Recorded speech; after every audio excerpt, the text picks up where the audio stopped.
Hi, all. Thank you so much for joining us for the Parent and Family Orientation Trinity Family Welcome webinar. No matter what time it is or when you're joining us, we're so happy that you're here. I wanted to start out by saying that my name is Jonathan Moss, and I serve as one of the Associate Directors for New Student and Family Programs here at Duke University. We're super thrilled to have you all here joining us and to welcome you not only to Duke, but to the Trinity family. So getting us started with a few different housekeeping items. We will have a Q&A feature that will be available during this portion of the webinar. That is located at the bottom of your screen. Feel free, and we encourage you to ask questions throughout the webinar. We will say there'll be a variety of different presenters here from Trinity College, so feel free to either wait till they finish their presentation, or if something that they're saying sparks a question, feel free to drop it in that Q&A function. Because of the Q&A feature, the chat function will not be available.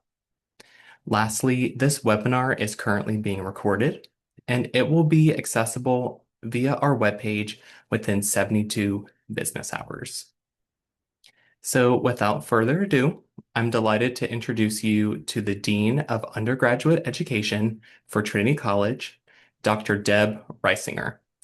Deb, thank you so much for joining us. Thank you for hosting us tonight, and it's delightful to know that all of you are here. Welcome, and thank you for so much for showing up tonight. We are really looking forward to seeing many of you in person in just about a month, actually. So there is much excitement to come and probably some nerves to navigate. I just took my own child to their college orientation, so I am with you in spirit. And we are here to make sure that you and your students know what to expect from Duke, and particularly from Trinity College of Arts and Sciences over the next 4 incredible years that we'll be spending with you. On that note, today we're going to stay pretty high level and not get into too many granular details. Trinity is a really complex place in a wonderful way, and every student's experience will be slightly different. That is a feature and not a bug. So without further ado, I want to introduce you to two amazing faculty members, faculty colleagues, who can tell you a little bit more about what makes Trinity distinctive, how our students learn, how they build community, and how they engage with faculty both inside of the classroom and outside, and then also how families will continue to play an important role as students become increasingly independent, and we're really excited for that. So let me first start by introducing Professor Daniels. Keisha Daniels is a professor of education at Duke University, and her work focuses on advancing teacher and teaching and learning, through evidence-based educational practices. She has over 28 years in the profession. She has diverse experiences at all levels of the curriculum, from K-12 to public and private to administration and counseling. And she is passionate about creating and engaging learning experiences, mentoring students, and fostering collaboration across disciplines. Her research and educational initiatives explore innovative approaches to learning, and she has been a faculty in residence for 5 years, and we'll hear more about that later. So Keisha actually lives with your students, and that's given her a really fantastic opportunity to merge student and academic affairs. This experience emphasizes really nicely how helping students develop the skills and confidence needed for academic and lifelong success is part of what we do as faculty. Fun facts about Keisha: she is a huge basketball fan. She's originally from New York City, and she lived her entire life, apparently literally waiting for the Knicks to win a basketball championship. And then if she were not an educator, I loved learning this about you, Keisha. She would have probably been a carpenter or a general contractor. She loves building anything. So welcome. And next, I want to invite you to meet Dr. Mina Chetankaya-Rundell, who is a professor in the Department of Statistical Science. Her work focuses on innovation in statistics and data science pedagogy, with an emphasis on computing, reproducible research, student-centered learning, and open source education. Mina is also the inaugural director of the first year experience in Trinity College and is an incredible resource for our first year students in particular. Fun facts about Mina: in her free time, she dabbles in making art with code. I have yet to see this, so I would love to see an example someday, Mina. She loves Pilates and swimming and really likes to travel. In fact, she is joining us from Australia today. So welcome, Mina. Welcome, Keisha. Really happy to have you both here today. So I'm going to start with a couple warm-up questions as folks continue to join. Um, Both of you are very involved in student life. So I would love to know, what is your favorite spot to meet with students on campus? And I'll start with you, Keisha. Sure. Well, I think I can't necessarily say that I have one favorite spot. The campus is quite diverse. I will say that any place that has really good coffee and food kind of gets me. So I would probably head to West Campus, but because I love one of the Bayou Blue um, Mm. coffee drinks. But I tend to meet students wherever they want to meet. And as I learn more about the campus, and we've got a lot of great new construction happening, so buildings are kind of morphing and changing a little bit. So the students will tell me the nooks and crannies, and I just follow them. So I like to meet students wherever they want to meet. That's great. What about you, Mina? Um, I love meeting students at the Perk. Some students call it Fondi. This is the coffee shop. It actually happens to be closest to my office, but that's not the reason why. I love that it's housed in the library, and like taking a detour going there. If I have a few additional minutes, I pass by the area where there's like random newspapers and magazines at the library from like that I don't have subscription to or from a different country, and I like looking through them a little bit and I love the open air space in there. Yeah, nice, nice. Those are great places. I've been meeting students in my office and then leaving immediately and walking into the gardens, which has been really great. We're right behind Sarah P. Duke Gardens. So families, when you're visiting, don't miss it. These are world-class gardens. It's stunning, stunning, even if it will be hot when you come. And I imagine it will be. All right, so let's kick it off. Keisha, I'm going to start with you, and just start with some kind of like grounding in the academic experience. So when you think about a Trinity education, and Trinity education, for the folks on the call, Trinity is 80% of our undergraduate. So there are 20% of students studying engineering, and we are the rest of the world here. So when you think about a Trinity education, what do you hope that every student leaves Duke having experienced, not just learned? I love this question because my academic career has always been grounded in experiential learning and experiential education. And so that's the only way I know how to teach. And it is my hope that every student at Duke will have an opportunity to take a course that has an experiential education component.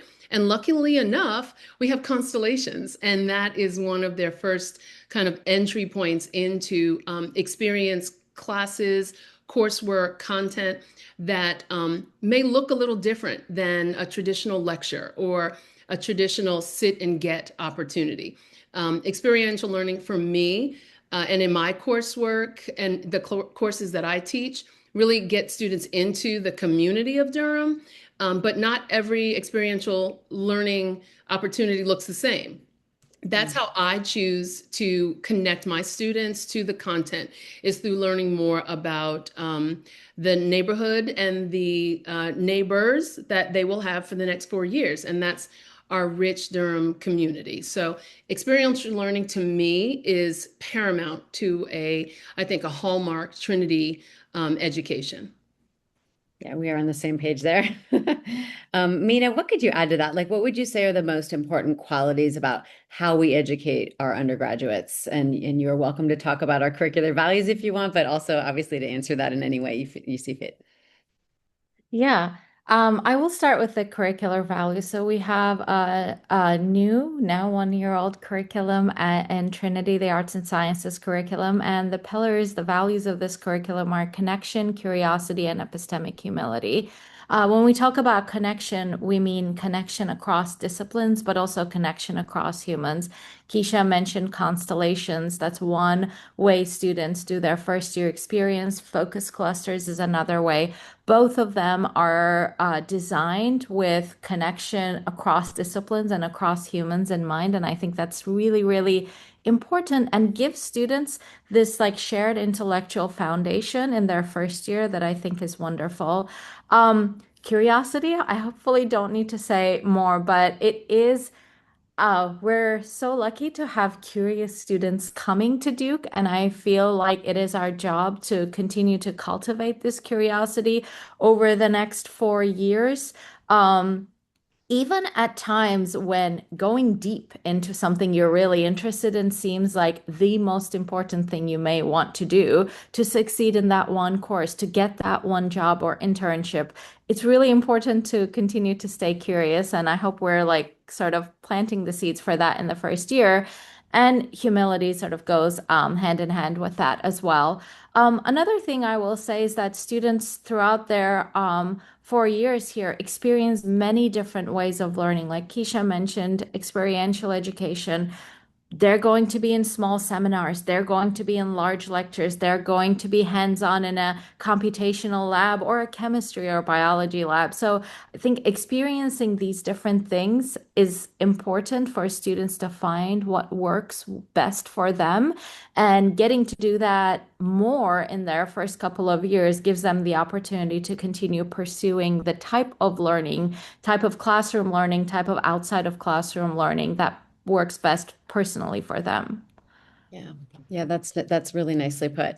And these are the new values, right, that we've been rolling out for the last year or so, and we're already seeing evidence that these are taking roots. It's really exciting to hear you talk about this as well. Mina, you've been one of the architects of Trinity's new curriculum. We sat on a committee together for every Friday for 2 years. And this incoming class is really the first class to experience the full curriculum, right? We have Sentry courses this year starting, which is really exciting. And the new curriculum is anchored in a lot of evidence, right? Evidence and experiences collected from Duke and also from our peer universities across the country. So I wonder if you could talk a little bit about what we've learned about what today's students need, not just to succeed academically. I think we know that really, really well, but also to thrive in careers and in this rapidly changing world. I think it's really unsteady. We know that the average person changes jobs, like not just jobs, but careers 7 times. So how are we preparing them in these ways? Yeah, it is. It's a, having been now at Duke for 15 years, sometimes I have to remind myself this is more like an anomaly for today's like what by many are considered to be a successful career is you do hop around, but you hop around sort of with intention and hopefully because you're excited about the next thing that you might pursue. And I think that requires a certain level of flexibility and versatility and willingness to continue to learn. I feel like not mention AI nowadays when it comes to like what do today's students need? I think it's though an example of how something new is developing, and we simply need to sort of like learn to catch up with it, learn where it helps us, learn where we want to put our boundaries. And things like this have come up, throughout the years. Obviously, many generations have dealt with like innovations like this. And those who tend to thrive through these are those who are continuing to learn as opposed to have stopped learning, who are flexible and who are, continuing to stay curious and humble.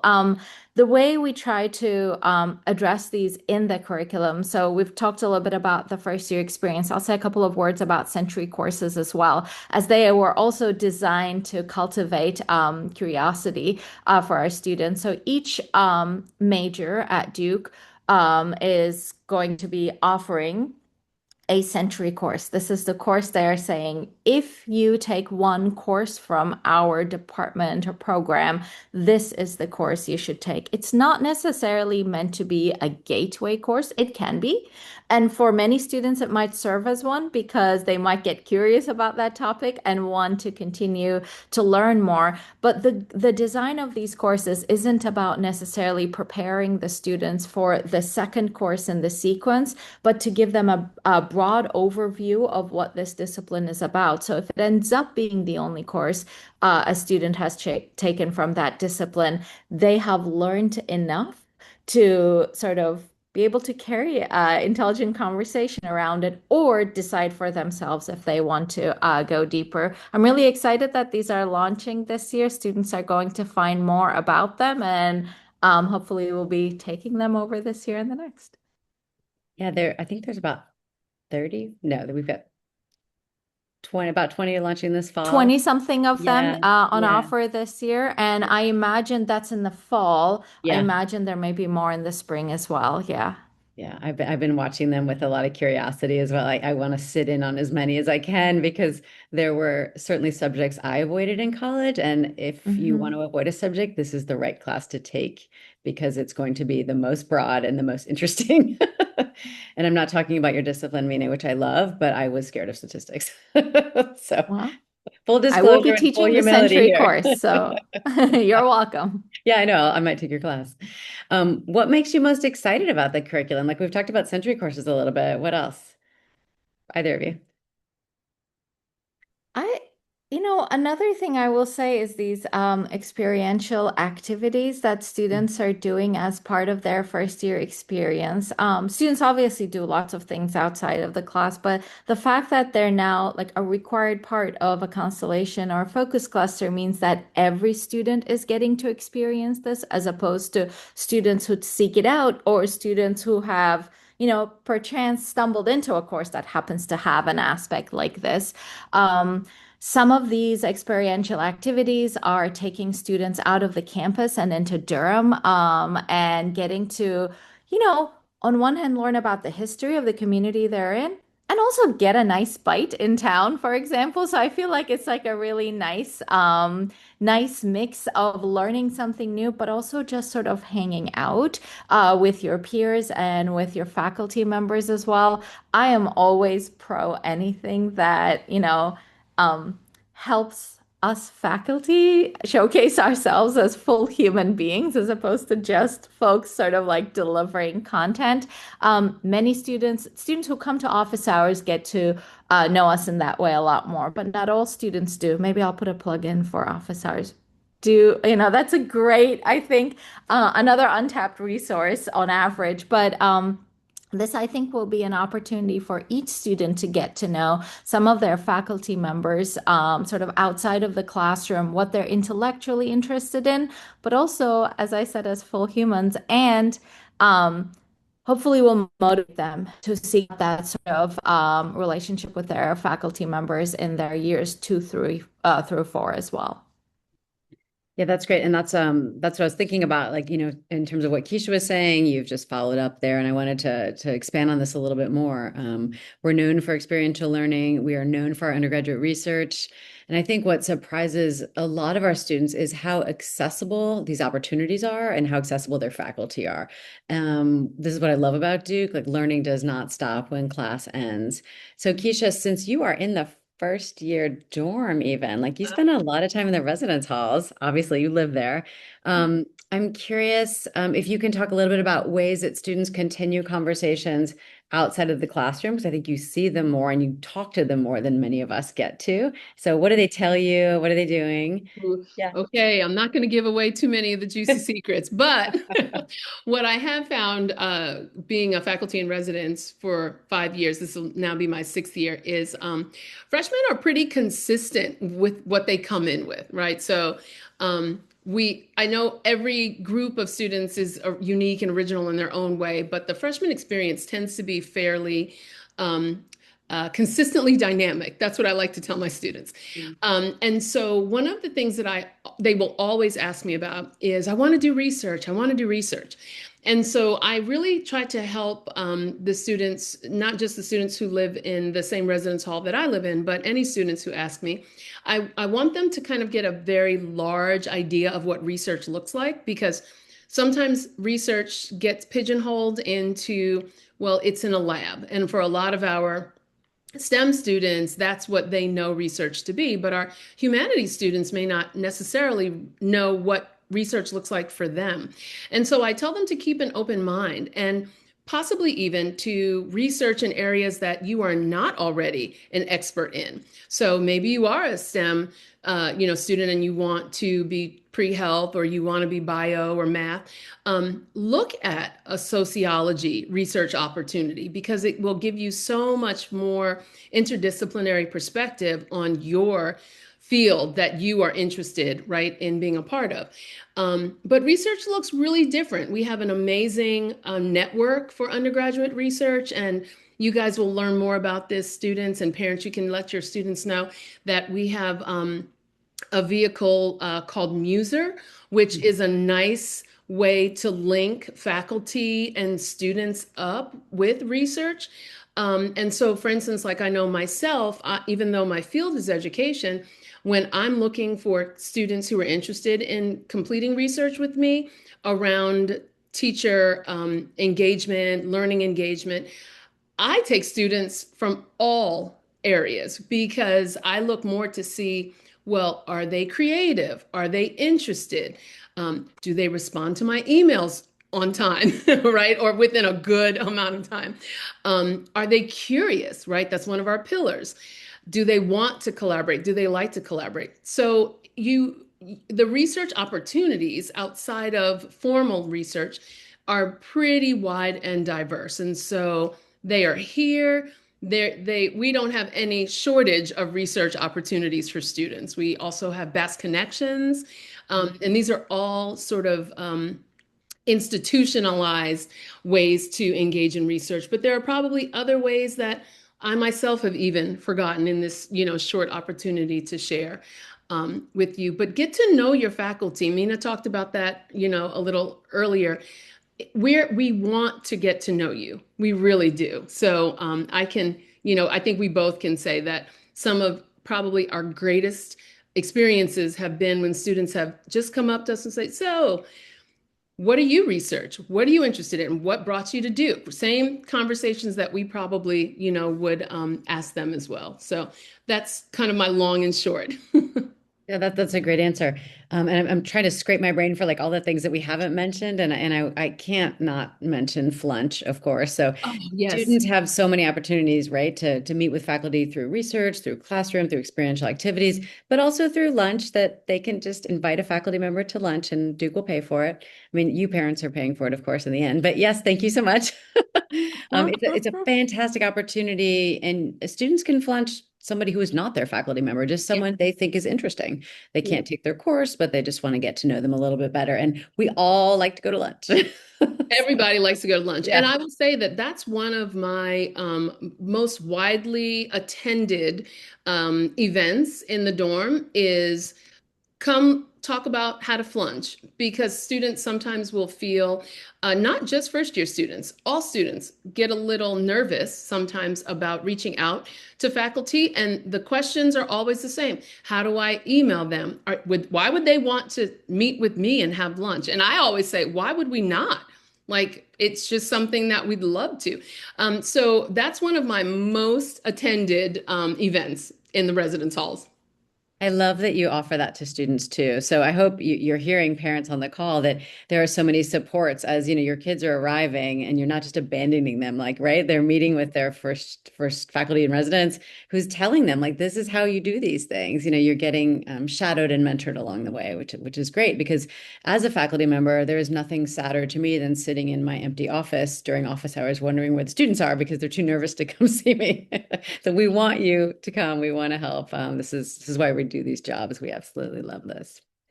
So we've talked a little bit about the student experience, and we know that as parents, we care deeply about your students and about their experience, right? You do. We care about your students as well. One of the best things probably about this moment in history is that our children are more connected to us than ever before, than in previous generations. I say that because I love being connected to my own children. And sometimes we refer to this as Velcro, right? Like our kids are like this. Some people talk about really mowing the lawn for their students, paving the way for them, right? And so we feel certainly that many of you will hear about everything that's happening on campus, right? Your students will call you all the time. They'll walk out of class and text you and say, like, I got an A on my test, or I need to talk to you about something. They'll talk about their classes, they'll talk about their clubs, they'll talk about their roommates, and so on and so forth. But they will also and especially talk about their concerns and their complaints.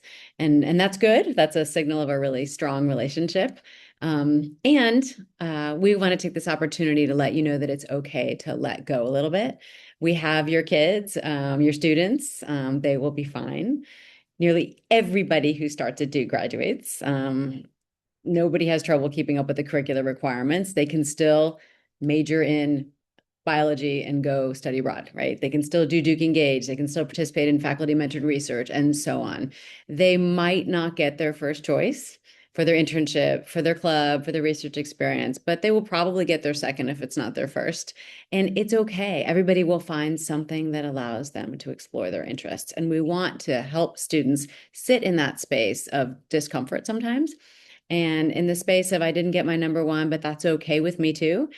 So please, when you can, let them be there. Like we want students to have challenges and we want them to develop the resilience in a place where they are really supported by like a vast array of caring professional advisors, counselors, deans, peer mentors, faculty, and so on. We really do have a whole slew of supports here for your students so that they can grow and in developmentally appropriate ways towards independence. So we've got them. Duke is really built to care for your kids in the ways we educate them and support them and guide them into their futures.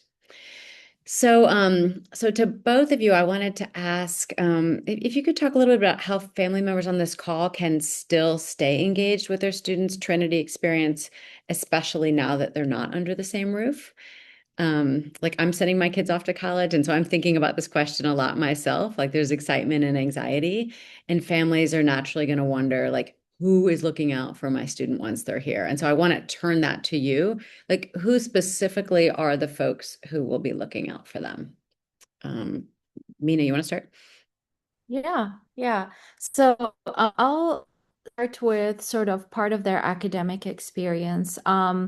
First and foremost, we mentioned faculty, and I can tell you as a faculty member who generally teaches a pretty large course as well, maybe I don't get to know every single one of my students in my 300-person lecture as well as like some of the others who show up to office hours regularly. They're not just like names on a list. When a student hasn't been showing up to something or they seem to be struggling, I email their dean and ask to check in to make sure things are okay. We have lab sessions where our TAs will tell us because they get to meet in smaller groups. Hey, so and so hasn't been showing up. And we try to connect the dots and we try to pass on this information to someone like their dean who might be getting similar information from various faculty members as well. So even in the classroom, there's folks sort of like looking out for and passing on this information about maybe the student is struggling or maybe some additional support would be helpful. There's an academic resource center that we send our students to, that we encourage our students to go to sort of like take advantage of course specific resources as well as resources around like how to study, finding a study method that works well for you. So this is not just about sort of like tutoring for a particular course's content, but overall helping them develop their own sort of study style, basically.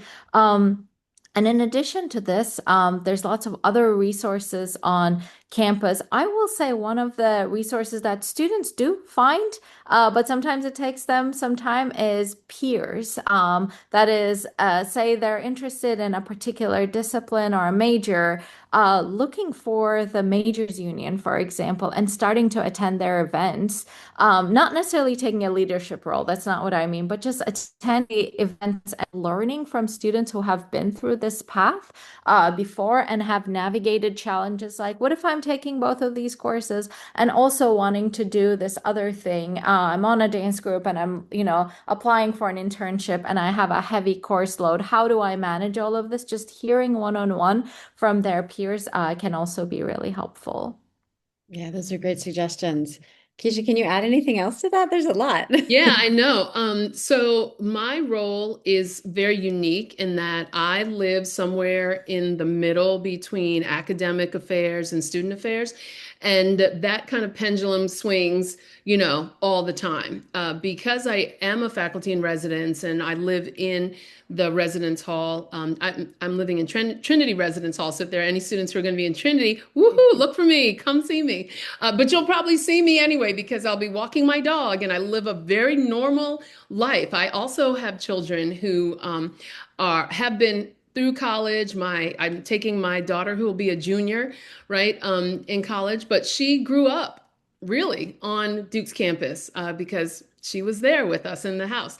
But so I live somewhere in between, and as I co-sign everything, that Mina shared about the academic support. And also I can speak to the student affairs side, which I will tell you is an amazing nexus of webs of support for students.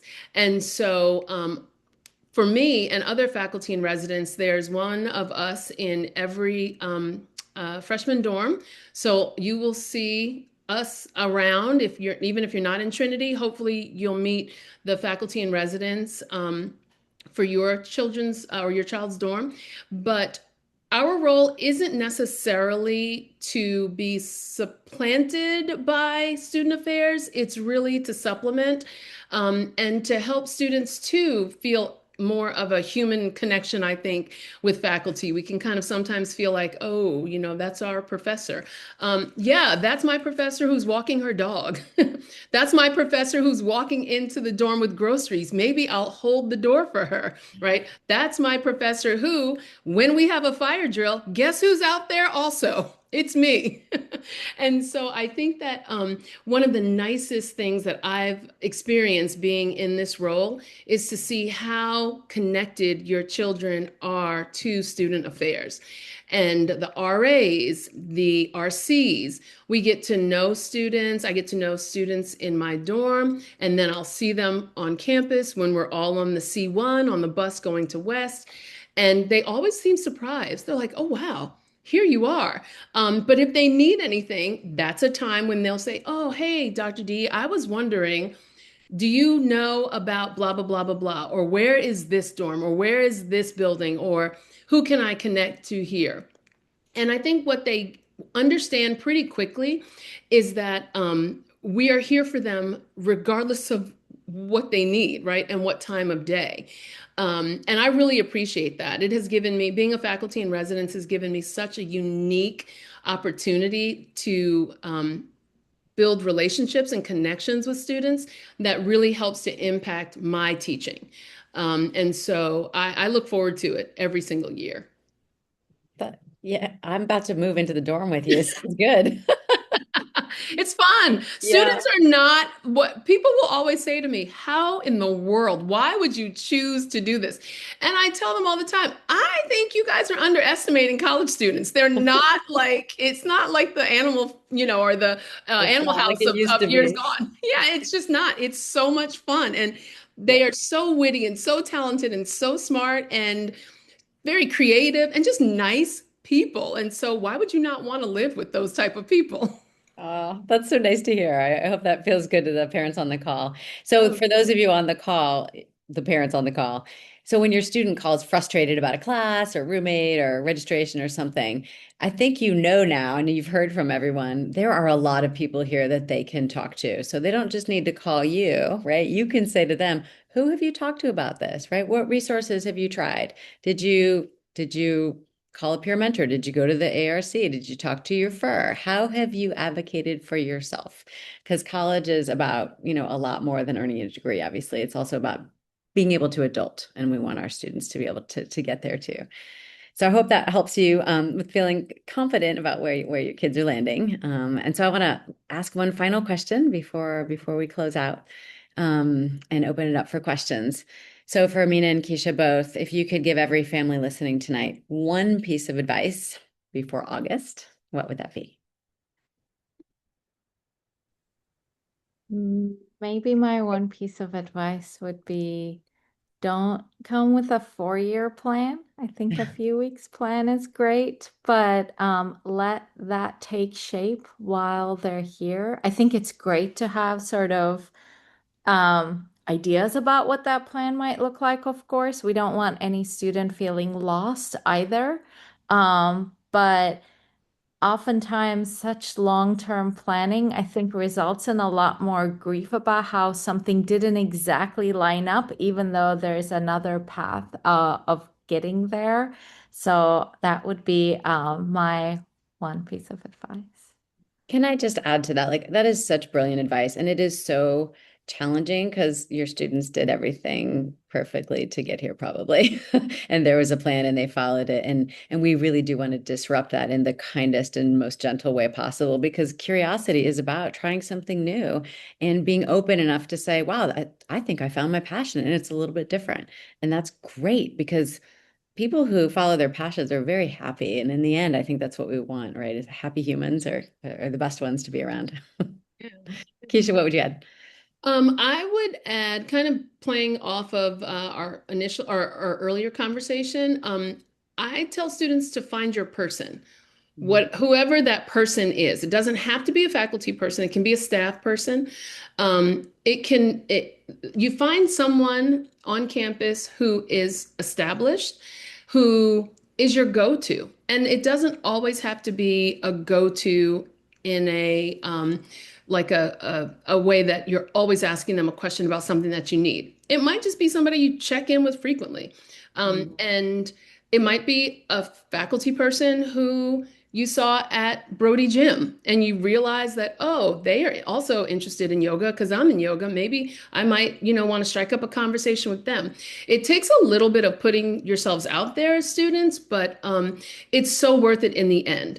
I tell my own children, my own personal children, right, that I sent off to college, same thing. Find your person. It might be someone in student affairs or academic affairs, doesn't matter. But it's really nice to have a connection with one other, right, adult, or as the students say, real adult on campus, even though I tell them all the time, you guys are adults. I'm not the only adult on campus. But it's really nice to have somebody who knows a little bit more about Duke and can maybe give you some perspectives about Duke that you hadn't thought of before. So find your person. That's great. That's great. Yeah, all I have to add is, like, just try something new. It's real easy to do the same thing you've done forever because it's comfortable and you don't want to make any mistakes. That's so boring.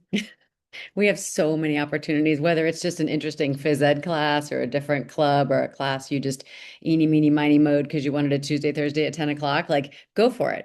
What's the worst thing that could happen? You'll learn something new. So just try to say yes to things. Yeah. So with that, I don't think we have much more like specific we want to say to y'all, but we could talk forever.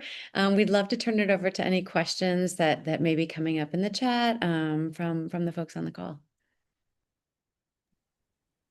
Absolutely. So just want to say thank you all for the Trinity faculty. That was some awesome dialogue, very authentic. So we appreciate that. With that being said, yes, that Q&A function is live and available at the bottom of your screen. So feel free to type in any questions. We will either respond to them either live or via chat. So I will give you all a few minutes to type those questions in. And just getting us started, so I know you all just had wonderful and very insightful dialogue. Can you talk a little bit about, let's say I'm a parent and my student isn't necessarily interested in STEM. Can you talk about some of the opportunities in the arts or literature sphere and how they could get involved with that? I mean, this is my favorite question, I gotta say. Thank you for asking it. First of all, if you're not involved in STEM, you should be, because we are a highly interdisciplinary institution. And if you can't think about art from a different perspective than what you think of as the box of art, then you need to take another class outside of this, because that's when we complicate the disciplines, it gets really, really interesting. There are a ton of opportunities in the humanities and in the arts. Here at Duke, we are really thriving in this space right now. We've got a new scholarship program that's just launched called Mosaic for students who are really interested in really diving deeply into the arts. We have a top 10 literature department in the world with some phenomenal faculty who are teaching their own novels. Creative writing is blossoming. There are a number of arts productions happening on campus. Look out for all of the activities related to the 250th anniversary. You'll see a lot happening on campus around the question of belonging with a question mark at the end. And there are performances all the time too. So you can participate in the arts yourself and you can dance and meditate and all kinds of things, but you can also attend a number of events, and those are on campus and those are also off campus. There are ways to invite your faculty to attend these with you, which is really, really fun to sit next to a play or to sit next to a dance performance and enjoy that with a student is something that I personally deeply love. We still read here at Duke a lot. Literature is something that we love. I personally read a ton of books, and it's not stopping. Like all of these articles about, reading is over. It is not true. Students are sitting under it's hot right now, right? But they're sitting around reading books, reading Kindles, and so on. So it is alive and well here, but not necessarily in the ways that you might imagine. This new program, Mosaic, I think encapsulates that idea too. Mosaic is that we're looking through things through different prisms, and those are again often interdisciplinary in nature. So lots and lots of ways. If you have questions about that, look me up. My door's open. I'm always happy to talk about that or to introduce you to the right folks. Wonderful. Thank you so much. And then I know throughout y'all's conversations, you talked a lot about cultivating curiosity. So could you just talk a little bit about to the parents and families of why cultivating curiosity is so important, especially for their student today? Maybe I'll try to address this. First of all, I think being curious about other disciplines, other cultures, other languages, other everything just grows you as a human. I like every once in a while giving an example from myself. English is my second language, and had I not learned another language, I would be in a very different place right now. So I'm really glad that I went for it at some point in my life. And I feel like each of us, if we sort of like take a look back at our lives, will be able to identify something where like, "Ugh, I don't know, like this is not something I do, but if I just push myself, might it get me somewhere? It might be a career door opening thing. It might just be something that you develop a hobby for. But ultimately, Deb mentioned like happy people are good to be around, and it might sort of like help you get there. Um, the other thing is that we mentioned how Duke is an interdisciplinary place. That's a word you're going to see, every other website you get to at Duke, but it is not just a throwaway word. It really is about like how we think about our disciplines, how we work on research. Like as a statistician myself, I cannot really picture doing work that is not interdisciplinary. Some of my work is working with folks from the medical school and sort of doing the statistics for the clinical research they're doing. And some of it is about collecting data about student learning and then using tools that I know from my discipline to evaluate what is a good pedagogical approach for teaching a particular thing or a certain teaching style. So, for those, I work with, in terms of the grounded research, I work with folks from educational psychology or the education department. So this idea of like going across disciplines is like how we really build our own work. And in order to be able to do that, we need to be in a mindset to say, however much of an expert I might consider myself, like that's not going to be on its own enough to approach this problem. Hearing from others and working with them is simply going to make this work better. Thank you so much. That was lovely. And kind of on that similar topic, we have a few questions about the Sentry courses that I know, Mina, that you talked about. Are Sentry courses for all students or specifically for first-year students? And what requirements do they satisfy? They're for all students. They're not specifically for first year students. We anticipate that it's going to be a lot of first and second year students in there because one thing that defines a Sentry course is what that department or program has said this is the one course we want you to take if you're taking only one course from us. But another aspect of it is that they have no prerequisites. So that's why we anticipate that it's going to be students earlier on, but it might also be a fourth year student in there who is saying, you know what, I've never done this. I have one more credit to fulfill. I'm going to try this one. This is going to be my one exposure to this discipline I haven't had the opportunity to experience before. In terms of what requirements they satisfy, so the way the Trinity requirements work is that students take sort of 12 credits from um, um, six codes that span the various disciplines at the university.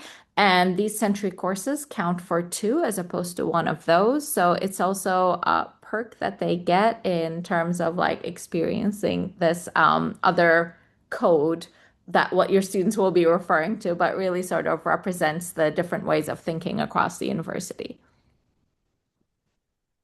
Perfect. Thank you, Mina.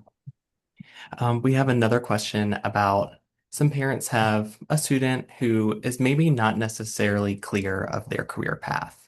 Um, what advice or suggestions do you have for these parents when working with their students to help them find kind of their target area to study? Well, I'll just take a stab at this one and then everybody else can join in. I say bring them on. Like that's the student I want. I want that student. I up until last year was also an advisor, and so many advisees came with the same I don't even call it a challenge. It was just what they dropped on campus with. And that was the time for us to have great conversations as advisor and advisee around what they're interested in, maybe trying something new, as Deb mentioned earlier, linking them up to the vast array of support that we have to help students find their path. And I really would say that those are the students who tend to be like, I mean, Mina's already talked about this a little too, tend to be the most creative and curious about where they want to go next, is because we can say, ooh, we heard great things about this course. Had you thought about this? Where could you fit this into your schedule? Oh, think about this club. This will be really good for you. So yes, I say that is not a worry. That is not a concern. Send them to us. We love students who don't quite know yet what they want to do.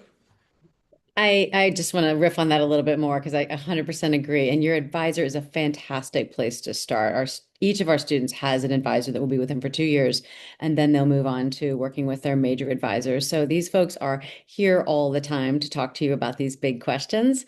And so are so many other people on campus. And I would just add too that while you can take different kinds of courses, that's one way to explore. You can also explore different kinds of experiences. So you could try working in a lab. You could try working alongside a faculty member doing research. You could study abroad in the summer or in the semester. More than 50% of our students study abroad. And I don't even think we've talked about this tonight, but I lead students on study abroad trips every single summer. And it is one of the most joyful things. Talk about getting to know somebody around the clock when the train breaks down and there's no air conditioning in the south of France. I mean, it's a wonderful thing, but let me tell you, we've had some moments and some wonderful meals together. So try different kinds of things too, because you might find that it's not necessarily the discipline that you love, but it's the way that you like to be in the world that matches best. So there are many different ways to explore. So we just really encourage that in as many ways as possible.